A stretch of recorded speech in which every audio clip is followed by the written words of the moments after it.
दोस्तों, मैं नील जोधपुर से आज आपको कहानी सुनाऊंगा। मोनिया घाटी का भूत। ये कहानी मध्य प्रदेश के रीवा और सीधी जिले के बॉर्डर की है। इन दोनों जिलों के बीच में एक घाटी पड़ती है। इसको मोहनिया घाटी के नाम से जाना जाता है। ये एक बहुत ही सुनसान घाटी है। इस घाटी से होकर ही रीवा के लोग सीधे जाते हैं और सीधी के लोग रीवा जाते हैं। इस घाटी को पार करने में 40 से 60 मिनट लगते हैं। दिन में भी यह घाटी काफ़ी डरावनी लगती है। यहाँ पर घातक मोड़ है, जिसकी वजह से इस घाटी में आए दिन जानलेवा एक्सीडेंट होते रहते हैं। सरकार अपराध के प्रति कठोर है, इसलिए अब यहाँ पर अपराध ज़्यादा नहीं होते। लेकिन एक समय यहाँ पर लूटपाट की घटनाएं बहुत हुआ करती थी। हालांकि अब भी इक्का दुक्का अपराध यहाँ पर हो ही जाते हैं। रात को इस घाटी से निकलना एक मूर्खतापूर्ण और जान को जोखिम डालने वाला काम साबित हो सकता है। ऐसा ही हमारे बड़े बुजुर्ग लोग हमें समझाया करते थे। हम लोग इस बात को बड़ा ही ध्यान से पालन करते थे। लेकिन एक बार अगस्त महीने की बात है, मुझे किसी आवश्यक काम से सीधी जाना पड़ा। रात को 12 बज रहे थे। मैं थोड़ा डरपोक किस्म का व्यक्ति हूँ, इसलिए मैं थोड़ा डर रहा था, लेकिन जाना भी बहुत ज़रूरी था, इसलिए जाना तो पड़ेगा ही। यह मानकर मैं अपने एक मित्र को अपनी समस्या बताई और उसे भी साथ चलने के लिए कहा। बड़े बहाने बनाए, उसके बाद वह मेरे साथ चलने के लिए तैयार हो गया।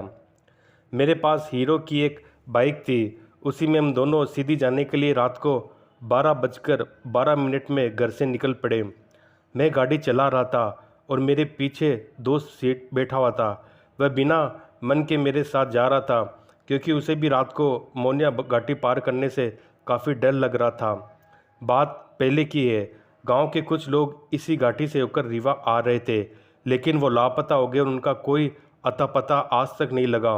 उस गांव का मानना है कि इस घाटी में रात को घूमने वाले भूतों ने उन लोगों को अपने साथ ले गए। मेरे दोस्त ने एक बार एक किस्सा सुनाया था, इसलिए अब हम दोनों ही डरे हुए थे। मैं और मेरा दोस्त हम दोनों बाइक पर बैठकर सीधी के लिए निकल पड़े। आधे घंटे के बाद वह डरावनी घाटी हमारे सामने थी। अब हमें उस घाटी को पार करना था। दूर दूर तक कोई भी नहीं दिख रहा था। ना ही कोई आती हुई गाड़ी दिख रही थी, ना ही कोई जाती हुई गाड़ी दिख रही थी। एकदम अंधेरा और सन्नाटा छाया हुआ था हर जगह पर। हम हिम्मत कर उस मोनिया घाटी को पार करने के लिए आगे बढ़े। अब हम उस पहाड़ी नुमा घाटी पर थे। रास्ते बहुत ही संकरे थे। एक तरफ ऊंचे ऊंचे पहाड़, उनमें लगे हुए घने पेड़ थे, तो दूसरी तरफ खाई थी। इस तरीके से हम मोनिया घाटी को पार करने लगे। मोनिया घाटी में कोई मोड़ है जो कि बहुत ही डरावनी और ख़तरनाक भी है। तभी मैंने अपने बाइक के मिरर से देखा कि पीछे से एक बाइक आ रही है, तो हमें कुछ संतोष हुआ कि चलो, हम यहाँ पर अकेले नहीं हैं। थोड़ी देर में वो बाइक हमारे बगल से होकर गुजरी। उसमें से एक 40 वर्ष की आयु का एक आदमी बैठा हुआ था। उसके पास एक महिला भी बैठी हुई थी। उसका पल्लू हवा में उड़ रहा था। मुझे लगा कि कहीं उसका पल्लू गाड़ी में फंस न जाए और वह दोनों किसी दुर्घटना के शिकार न हो जाए, इसलिए मैंने गाड़ी की रफ्तार बढ़ाई और उसकी बराबरी में आकर पीछे बैठी हुई महिला से कहा, बहन जी, आपका पल्लू हवा में उड़ रहा है, कहीं गाड़ी में फंस न जाए, आप उसे संभाल लीजिए। ऐसा बोलकर मैं आगे बढ़ गया। मेरा दोस्त मुझे डांट रहा था कि इतनी रात को क्या ज़रूरत थी समाज सेवा करने की। पता नहीं कौन अनजान लोग हैं, क्यों रात को अनजान और डरावनी जगह पर अजनबियों से बात करते हो। मैं उसकी बातों को सुनते हुए गाड़ी चला रहा था और आसपास के डरावने पेड़ों और सुनसान पहाड़ को महसूस करके अंदर ही अंदर डर रहा था। तभी पीछे से फिर वही बाइक वाला रफ्तार के साथ अपनी गाड़ी को चलाते हुए मेरी बराबरी में आया। इस बार उसके पीछे कोई महिलाएं नहीं बैठी हुई थी। उस बाइक वाले के चेहरे में एक डर का भाव देखा जा सकता था, और इधर मैं और मेरा दोस्त दोनों ही डर गए कि उस बाइक वाले के साथ वह महिला क्यों नहीं बैठी हुई है जो थोड़ी देर पहले उसके साथ थी। हमारे मन में अजीब अजीब से ख्याल आने लगे। प्रश्न उठने लगा कि उस महिला के साथ क्या हुआ। हमने तुरंत उस बाइक वाले से पूछा, तुम्हारे साथ जो महिला थी वह अब कहाँ है? उस बाइक वाले ने भी हैरानी के साथ बोला, मैं तो अकेले ही जा रहा था, मेरे साथ कोई नहीं था। उसने जैसे ही से बोला, हम दोनों दोस्त और डर गए। मैं अपने दोस्त को देखने लगा और मेरा दोस्त मुझे देखने लगा। हम दोनों ने अपनी गाड़ी रोक ली। मैंने उस अनजान मोटरसाइकिल वाले को जोर देकर पूछा, तुम सही बोल रहे हो कि झूठ बोल रहे हो? उसने अपनी माँ की कसम खाते हुए कहा, मैं अकेले ही सीधी की ओर जा रहा था। जब आपने पल्लू ठीक करने की बात कही थी तो मैं चौंक गया, इसलिए मैं आपसे पुष्टि करने के लिए आपके पास आया हूँ कि आपने मेरे साथ किसे देखा है।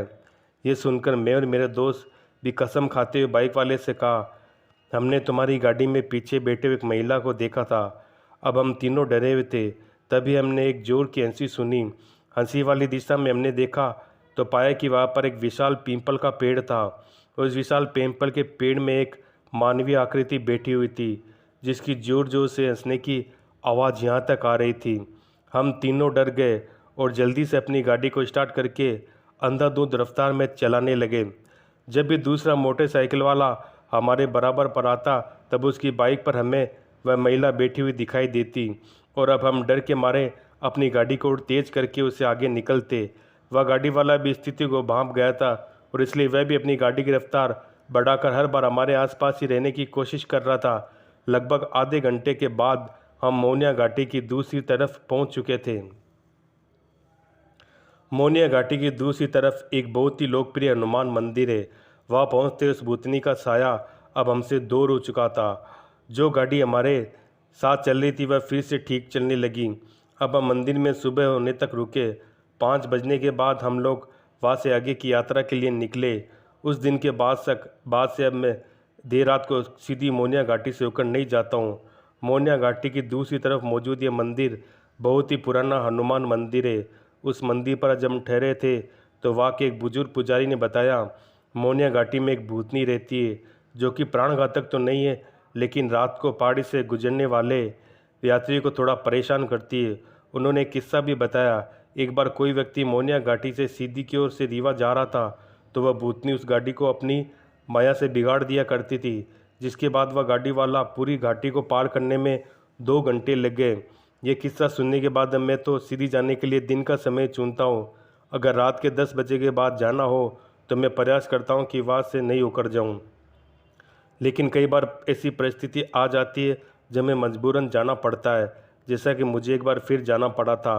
मैं अपनी गाड़ी में हनुमान जी की फ़ोटो ले लेता हूँ और पहाड़ी पार करते हुए हनुमान चालीसा मन में पढ़ता रहता हूँ, तो मुझे किसी भी प्रकार से उस भूतनी को देखने का बुरा अवसर नहीं मिलता। तो दोस्तों, ये थी हमारी आज की कहानी। आपको मेरी कहानी कैसी लगी ये आप मुझे कमेंट्स करके बताएं। और दोस्तों, मेरे चैनल को आप सब्सक्राइब कीजिए और मेरी कहानी आप पूरी सुना कीजिए। मैं ऐसी कहानियाँ, अच्छी अच्छी कहानियाँ आपके लिए हमेशा लेके आता रहूँगा। मेरा यही प्रयास होता है। तो दोस्तों, आज के लिए धन्यवाद।